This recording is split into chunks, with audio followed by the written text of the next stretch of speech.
Waverly Hills, America's most haunted hospital. The rain tapped lightly against the windows of the old sanatorium, dripping in through cracks that had been left open to decades of neglect. Inside, the hallways stretched long and empty, lined with rusted bed frames and peeling paint. Yet in the silence, witnesses have sworn they hear something else. The faint shuffle of footsteps echoing across the broken tile floors. A nurse's soft voice calling out a patient's name and the unmistakable sound of someone crying in the dark. One story stands out above all.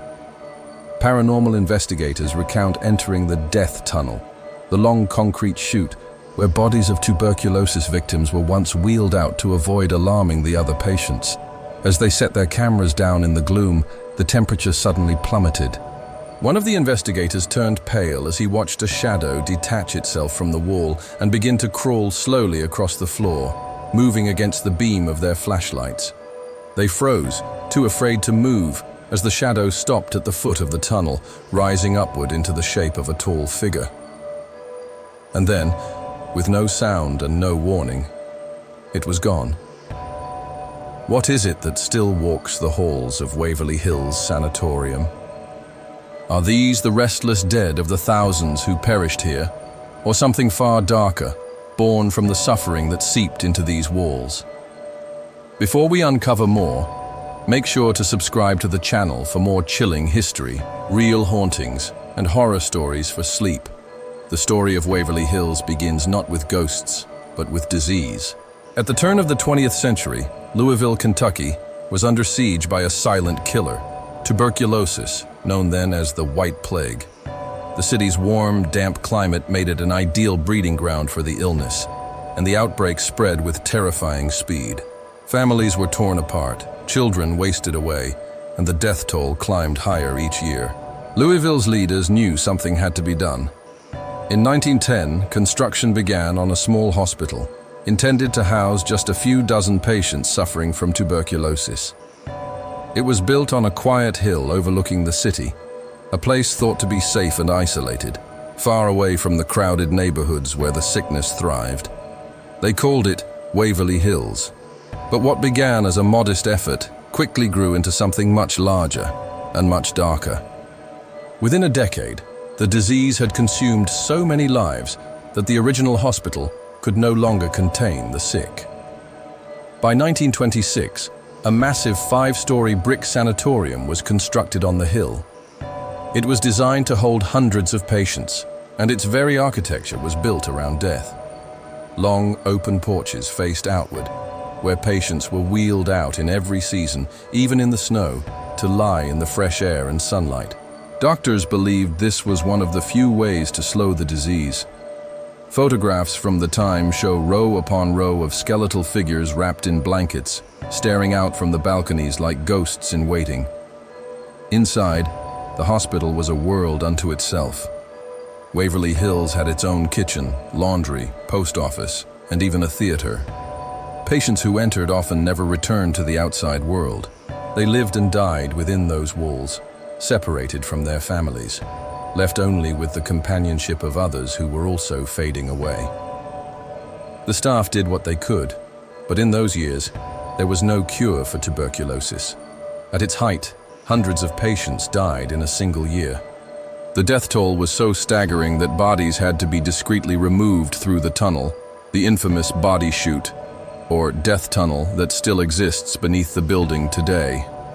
Locals who lived near the hill began to whisper about the strange sounds that drifted down on the wind, coughing, cries, and sometimes the faint echoes of laughter, even in the dead of night.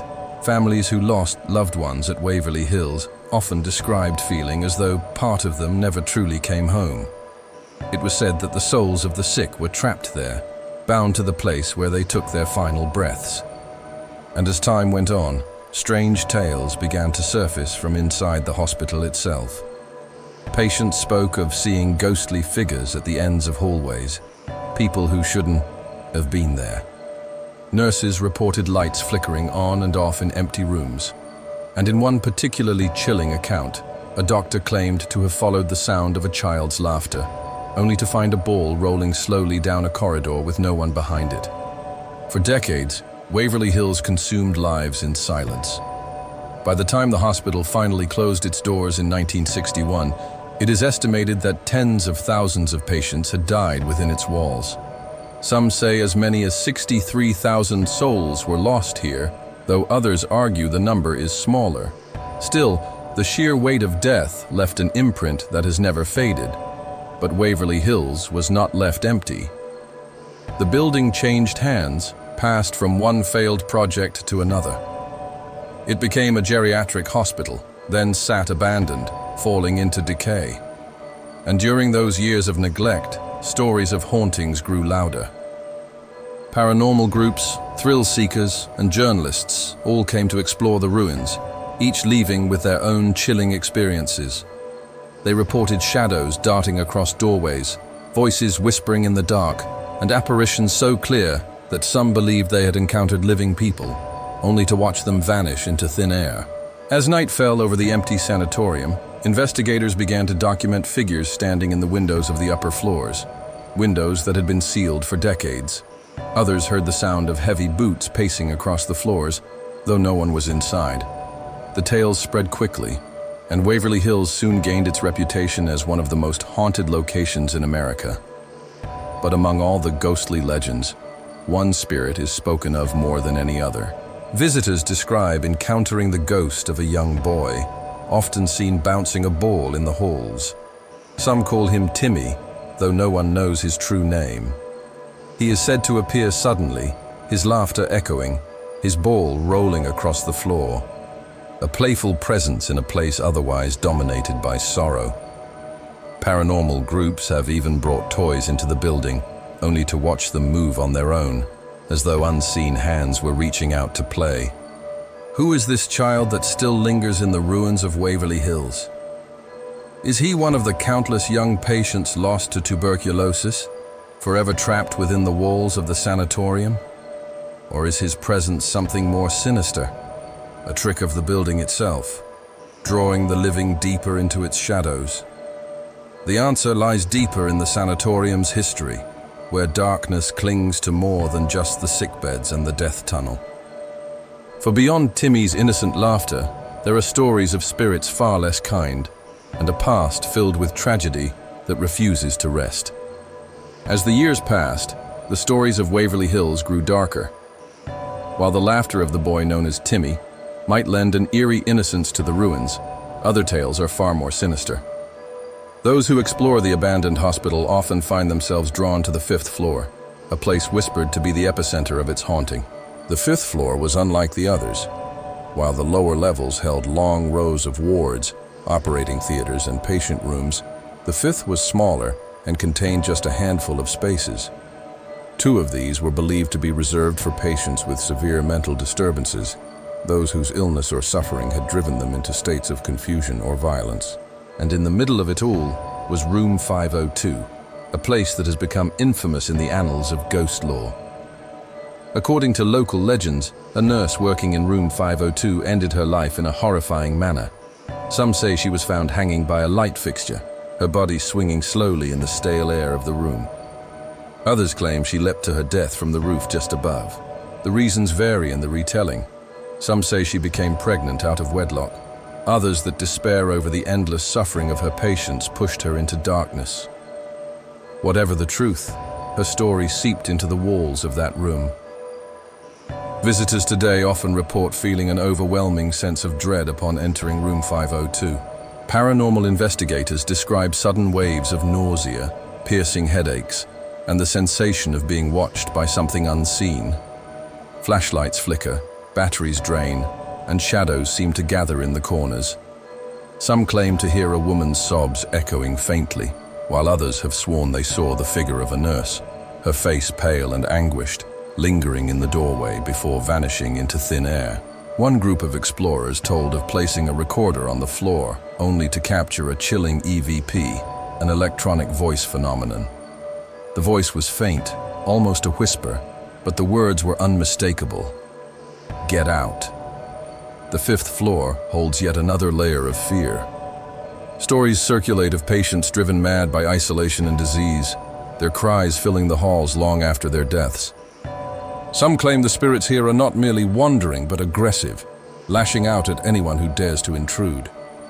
Shadows have been seen darting across the walls, and a few investigators insist they've been pushed, scratched, or even choked by unseen hands.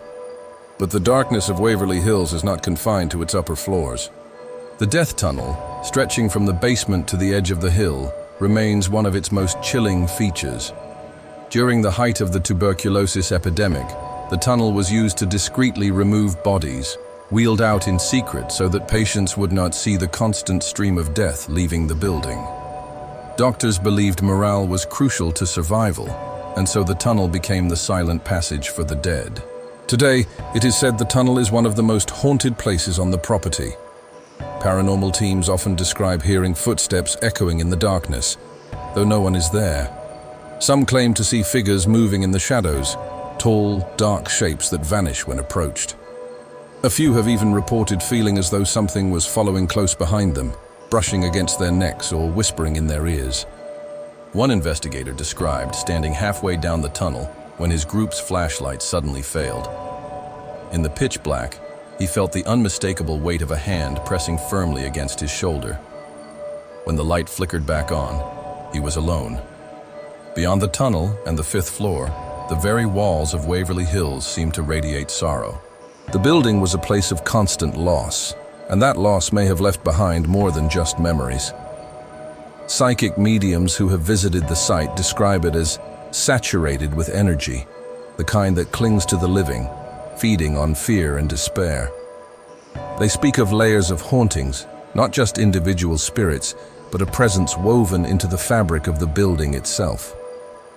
And yet, for every tale of terror, there are those who insist they feel something else here. A sadness, yes, but also a longing, as though many of the spirits are not malicious, but simply lost, caught between worlds, tied forever to the place where they took their final breath. Still, the most terrifying stories are not of sadness, but of violence. Visitors claim to encounter entities that seem determined to drive them out, as though the building itself resents the living. Doors slam shut without warning, objects are thrown across rooms, and some report being shoved down hallways by unseen forces. One chilling story tells of a man exploring alone who was suddenly overwhelmed by a feeling of rage. He described a voice in his head urging him to jump from the 5th floor balcony. Shaking, he fled the building, never to return. But perhaps the most infamous encounter of all is tied to room 502's nurse. Some say she is not alone. Alongside her ghostly presence, there are whispers of something darker, an oppressive shadow figure, taller than any man, that lurks in the hall outside the room. Paranormal investigators have dubbed it the Creeper. Unlike other spirits, the Creeper is said to move along the walls and ceilings, its form bending unnaturally as it crawls. Those who've seen it describe an overwhelming sense of doom, as though the very air is sucked from their lungs when it appears.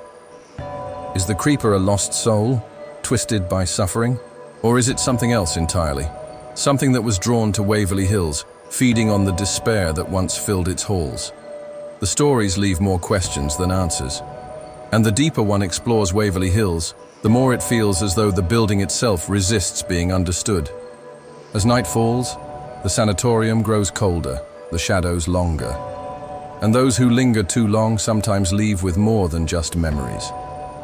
For in the darkest parts of Waverly Hills, whispers suggest there are spirits not content to merely be seen, but eager to make themselves felt. And it is in these chilling encounters that the line between history and legend begins to blur. But the story of Waverly Hills does not end here. For beyond the haunted rooms and endless corridors lies a legacy of human suffering that shaped its walls, a legacy of fear, loss, and unanswered questions. When the doors of Waverly Hills Sanatorium finally closed to tuberculosis patients in 1961, many believed its darkest chapter had ended. The white plague that had consumed entire families was finally being brought under control with the discovery of antibiotics like streptomycin. For the first time in decades, hope had triumphed over despair. But Waverly Hills was not finished with the living. The building was repurposed into a geriatric hospital, intended to care for the elderly and chronically ill. Yet even then, the atmosphere of suffering remained. Patients described the wards as cold and lifeless, haunted not only by memories of disease but by something unseen. Nurses reported flickering lights and strange noises, though few spoke openly of what they experienced. By the late 1970s, the hospital shut its doors for good, leaving Waverly Hills to decay in silence. It was during this period of abandonment that the building began to transform from a place of tragedy into a legend of horror. Locals whispered of strange lights glowing in the upper windows at night, though the building was long empty. Teenagers sneaking into the ruins told of hearing footsteps echoing through the halls, of doors slamming shut behind them, and of unseen figures watching from the shadows. Police called to remove trespassers often admitted to feeling uneasy themselves, reluctant to linger too long inside. By the 1990s, Waverly Hills had already developed a reputation as one of America's most haunted sites. Paranormal investigators began to flock to the sanatorium, armed with recorders, cameras, and electromagnetic sensors. What they documented only deepened the mystery. Electronic voice phenomena, EVPs, captured whispers that no one had spoken aloud. Some were faint, almost unintelligible, while others were chillingly clear, voices calling out names, pleading for help, or demanding the living to leave. Thermal cameras picked up human-shaped heat signatures in empty hallways. Shadowy figures were recorded darting across rooms where no light could cast such shapes. One investigator recalled standing in a ward when the sound of heavy boots echoed toward him. Thinking it was a fellow team member, he called out, but received no reply. As the steps grew louder, he turned on his flashlight, only to find the hallway completely empty. The sound, however, continued, moving past him as though an invisible soldier marched onward. The fifth floor became a particular focus for these teams. Many reported seeing full-bodied apparitions there, including nurses and patients who seemed to linger at the edge of vision. Some groups captured video of doors opening and closing on their own, while others described being physically touched, scratched, or shoved. Room 502, with its story of the nurse's suicide, continued to terrify those who dared enter. One team reported leaving a cross on the floor, only to return minutes later and find it inverted. But perhaps the most chilling stories came from encounters with the entity known as the Creeper. Paranormal researchers described its movements along the walls and ceiling, bending and contorting unnaturally. Some theorized it might be the spirit of a patient driven to madness, while others believed it to be something non-human, a manifestation of all the despair and darkness that had saturated the building for decades. Those who witnessed it often reported overwhelming feelings of dread, nausea, or even temporary paralysis, as though the entity could drain strength from the living. Despite these terrifying accounts, Waverly Hills drew ever more visitors. Television shows such as Ghost Hunters and Ghost Adventures featured the sanatorium, cementing its reputation worldwide. Each episode captured chilling activity, disembodied voices, shadows, and even clear apparitions caught on camera.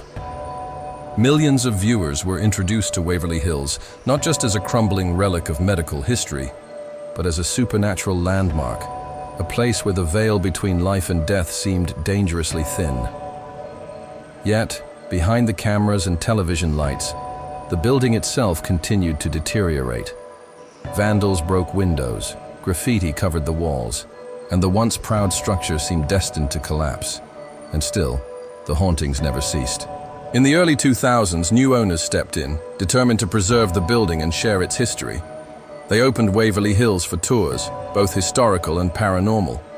Visitors from across the world came to walk its long corridors, to stand in the death tunnel, and to test their courage against its legends. For some, it was simply an eerie thrill. For others, the experiences were unforgettable. Guests have fainted without explanation, their strength seemingly drained in certain areas of the building. Others have reported hearing children's laughter, feeling unseen hands tugging at their clothing, or seeing figures watching from darkened rooms. Some leave shaken, refusing ever to return. But there are those who believe Waverly Hills is not just haunted, it is alive. Paranormal researchers argue that the building itself seems to respond to the presence of the living, feeding on fear, growing stronger with each passing year. They point to the countless deaths within its walls, the decades of sorrow, and the rituals of investigators who come seeking contact. Each visit, they suggest, reawakens something that might otherwise fade. Could it be that Waverly Hills has become more than the sum of its tragedies? A place where sorrow has taken shape, where despair has formed into something sentient? As night falls and the building grows silent once more, those who remain inside often report a final chilling pattern. The temperature drops, the air grows heavy, and a deep sense of being watched settles over them. Then, from the shadows, comes the sound of movement. Slow, deliberate, drawing closer with every step. Many run, some stay, their flashlights trembling, waiting to see what emerges. Few ever forget what they witness. But Waverly Hills is not only haunted by its own past. Its story ties into something larger, the broader history of death, disease, and humanity's struggle with the unknown. And in the final chapter of its tale, we must ask, what does Waverly Hills reveal about us and our relationship with death itself? The story of Waverly Hills. Sanatorium is not just a tale of bricks and mortar, nor merely a chronicle of suffering and loss. It is, in many ways, a reflection of humanity's deepest fears, of disease, of death, and of what may come after. For more than a century, the hill overlooking Louisville has been a place where hope and despair collided, where lives were cut short, and where the question of what remains after death has never truly been answered. To walk the halls of Waverly Hills today is to step into a place frozen in time. Rusted beds stand where patients once lay gasping for breath. The tiled walls are cracked and peeling, but they still echo faintly with the memory of voices. In the long wards, the silence is broken only by the drip of rainwater seeping through the ceiling. Yet, those who listen closely swear they hear something else. Faint footsteps, whispers, or the echo of a child's laughter rolling a ball across the floor. Historians see Waverly Hills as an artifact of the early 20th century, a monument to medicine's struggle against an unstoppable plague. Paranormal investigators, on the other hand, see it as one of the most haunted locations in America, a place where thousands of restless souls still linger. For visitors, it is both history and horror, inseparable from one another. The very architecture of the building seems to amplify its ghostly reputation. Its looming brick walls rise against the sky like a fortress, the windows dark and vacant. At night, moonlight filters through broken panes, casting long shadows across the wards. The death tunnel stretches outward like a scar beneath the earth, drawing the imagination into its depths. Every element of Waverly Hills invites the mind to wander toward the macabre, to wonder what might still be walking there after dark. But perhaps what makes Waverly Hills so compelling is not simply the number of ghost stories attached to it, but the emotions those stories stir. Fear, grief, sorrow. These were the emotions that filled the sanatorium in life, and they are the same emotions that visitors feel in its ruins. The building does not simply tell a story, it makes people feel it. Some leave shaken, convinced they've encountered the supernatural. Others leave skeptical, attributing the strange sensations to imagination, suggestion, or the eerie environment itself. But even the skeptics often admit one thing. There is something about Waverly Hills that feels different, something heavy, something present. Over the years, the sanatorium has been preserved as a historical site. Tours bring thousands of people each year, eager to see the infamous fifth floor, the tunnel, and the wards where so many perished. Paranormal groups continue to investigate, capturing voices, shadows, and unexplained movements. And every visit adds another layer to the legend, another story whispered into the long corridor of history. Yet the question remains, what truly lingers in Waverly Hills? Are the spirits that people encounter truly the souls of those who died from tuberculosis? Are they echoes of the past, replaying like broken records trapped in the walls? Or is there something darker at work, something that has grown out of the suffering, something that feeds on fear and sorrow and thrives in the silence? Visitors often leave with more questions than answers. Some feel they've brushed against the afterlife. Others believe they've encountered entities that were never human at all. And still, the building endures, a monument to both history and mystery, to science and to superstition. As rain falls against the windows and the long wards echo with silence, one can almost imagine the building breathing, alive in its own way, watching, waiting. The stories say that if you stand in the death tunnel long enough, you will hear the sound of footsteps behind you. And if you dare to turn and look, you may see the shadow of someone who isn't there. Would you walk deeper into the darkness of Waverly Hills? Or would you run, leaving the ghosts of America's most haunted hospital to linger alone in their endless night?